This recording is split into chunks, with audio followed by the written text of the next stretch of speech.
गीता के उपदेशक और मेरे इष्ट भगवान श्री कृष्ण को नमन करते हुए और श्रद्धेय ज्ञानी महात्मा स्वरूप योद्धा अर्जुन को नमन करते हुए करते हैं शुरुआत 13वां श्लोक ध्यान योग का 6वें अध्याय हिंदी काव्य संस्कृत गीता इस प्रकार।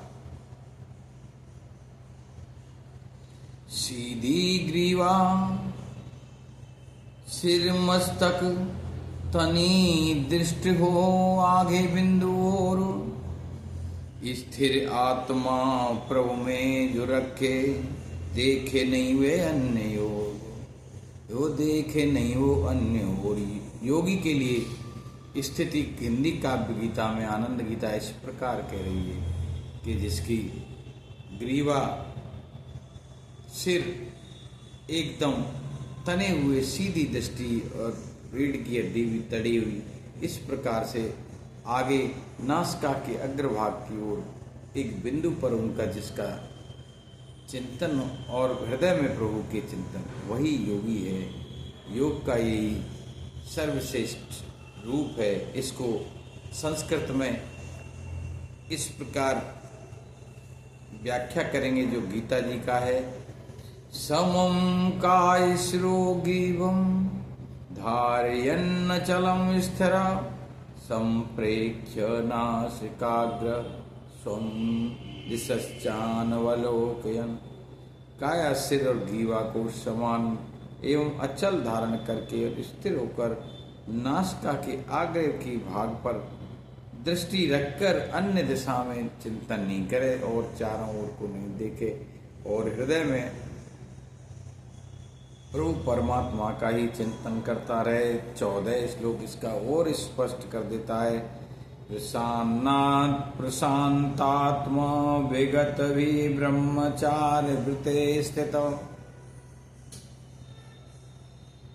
मन संयम मच्चित्तो युक्त आसीत मत पर।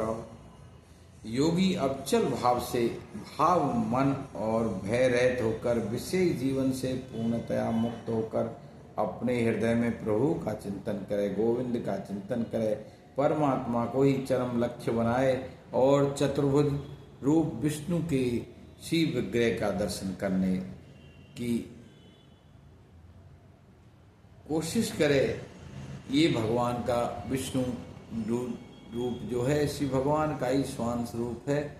अन्य कोई चिंतन करना योगी को के लिए श्रेष्ठ नहीं है, केवल यही श्रेष्ठ है। चतुर्भुज रूप श्री विष्णु का चिंतन करे। जय श्री कृष्णा। जय गीता जी इसको हिंदी काव्य गीता इस प्रकार कहती है। शांत आत्मा नहीं कोई मन वह, शांत आत्मा भय नहीं कोई व्रतधारी जीवन ब्रह्मचारी मन संयमी चित्त परमात्मा प्रभु प्राप्ति साख्य पूर्ण लक्ष्य पूर्णकारी। मन संयमी चित्त परमात्मा प्रभु प्राप्ति लक्ष्य पूर्णकारी। प्रभु प्राप्त करने के लक्ष्य को जो पूर्ण करना चाहता है और इसी प्रकार वो पूर्ण हो सकता है। जय श्री कृष्णा। गीता जी के दोनों श्लोक 13 और 14वां। जय हो। योगी की साधना के बारे में